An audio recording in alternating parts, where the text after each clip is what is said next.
আসসালামু আলাইকুম রহমতুল্লাহ।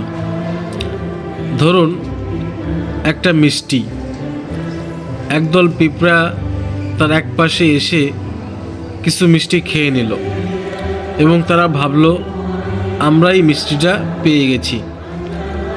অপর একদল পিঁপড়ে অপর পাশে থেকে সে একই কাজ করলো এবং তারাও নিজে নিজে ভেবে নিল আমরাই বুঝি মিষ্টিটা পেয়ে গেছি। তার অপর পাশের থেকে আরেক দল পিঁপড়া সে একই কাজ করলো, তারাও মিষ্টির কিছু অংশ খেয়ে নিল এবং তারাও নিজেরা ভাবলো আমরাই বুঝি মিষ্টিটা পেয়ে গেছি। ইসলামের উদাহরণটা আজকে এরকম কেমন জানি হয়ে গেছে। আমরা একদল ইসলামের কাছে আসতেছি, ইসলামের অংশগুলো নিচ্ছি, আমাদের আলাদা নাম বা পরিচয় দিচ্ছি এবং তারা নিজেরা ভেবে নিচ্ছে আমরাই বুঝি ইসলামকে পেয়ে গেছি।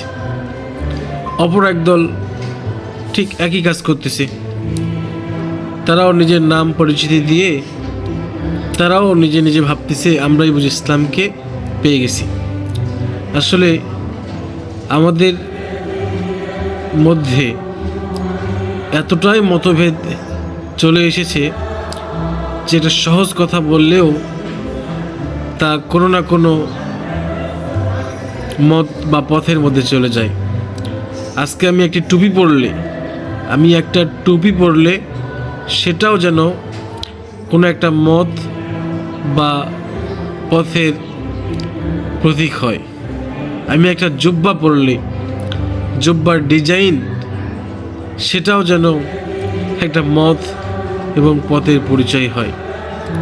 আসলে এই ফিরকা থেকে আমাদেরকে বেরিয়ে আসতে হবে। যারা মুসলমানদেরকে সংস্কার করতে চান অবশ্যই তারা নিজেকে মুসলিম পরিচয় দিবে। আমি আল্লাহর পথে মানুষকে আহ্বান করি এবং তখন আমার একটাই পরিচয়, আমি একজন মুসলিম। এটি সবচেয়ে সহজ পরিচয় এবং সবচেয়ে নিরাপদ পরিচয়। এত শায়েখ, এত স্কলার, আমি জানি আপনাদের কারোর যোগ্যতা নেই যে মুসলমানরা আজ বিভক্ত হয়েছে এই মুসলমানদেরকে একত্র করার। এই জন্য আল্লাহ রাব্বুল আলামিন তার নির্ধারিত একজন নেতাকে আমাদের জন্য পছন্দ করেছেন। তিনি হলেন মোহাম্মদ কাসিম ইবনে আব্দুল কারিম, যার বাড়ি হলো পাকিস্তানে। তিনি আল্লাহ তাআলার পক্ষ থেকে এই জামানার যাবতীয় জ্ঞান লাভ করেছেন স্বপ্নের মাধ্যমে, যে মুসলমানরা কিভাবে এই খারাপ সময় হতে বের হয়ে এসে মুসলমানদের সেই সোনালী অতীতে ফিরে যেতে পারে। এবং তিনি আল্লাহ তাআলার পক্ষ থেকে যে জ্ঞান পেয়েছেন তার প্রথম পয়গাম হলো লা ইলাহা ইল্লাল্লাহ, যে আমাদেরকে সকল ধরনের শিরক থেকে মুক্ত হয়ে তাওহীদকে জীবনের সকল ক্ষেত্রে প্রাধান্য দিতে হবে। আর এই বার্তার মাধ্যমে তিনি মুসলমান উম্মাহকে একত্র করার কাজ করে চলছেন। যারাই তাকে যাচাই বাছাই করে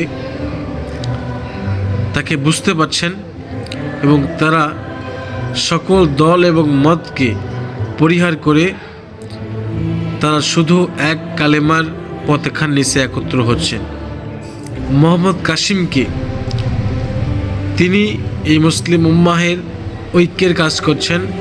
এজন্য আসুন আমরা তাওহীদের পতাকা তলে একত্র হই এবং গোটা পৃথিবীতে আল্লাহর তাওহীদকে প্রতিষ্ঠা করার জন্য নিজেদেরকে নিবেদিত করি ইনশাআল্লাহ।